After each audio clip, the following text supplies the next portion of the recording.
హైదరాబాద్ శివారులోని పోచారం మున్సిపాలిటీ నారపల్లి దివ్యానగర్లో narcotic drug తయారీ కేంద్రం మీద ఎక్సైజ్ పోలీసులు రైడింగ్ చేశారు.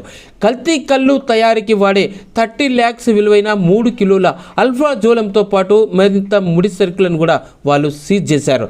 5గురిని అరెస్టు చేశారు. ఆ తర్వాత సూర్యాపేటకు చెందిన మేనా శ్రీనివాస్ ఓ ఫార్మా కంపెనీలో కెమిస్ట్రీగా పనిచేస్తున్నాడు. ఈ క్రమంలోనే కోటీశ్వరుడు కావాలన్న అత్యాశతోటి మిత్రులతో కలిసి ఈ అల్ఫాజోలం తయారీకి స్కెచ్ వేశాడు. నర్మదా కెమికల్స్ యజమాని రాజేశ్వరరావును సంప్రదించి ఈ తయారీకి ఫార్ములాకు ముడి సరుకులను అన్నింటినీ సేకరించాడు.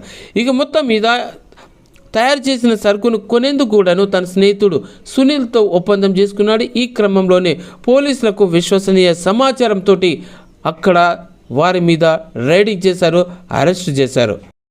హైదరాబాద్ శివారులోని పోచారం మున్సిపాలిటీ నారపల్లి దివ్యానగర్లో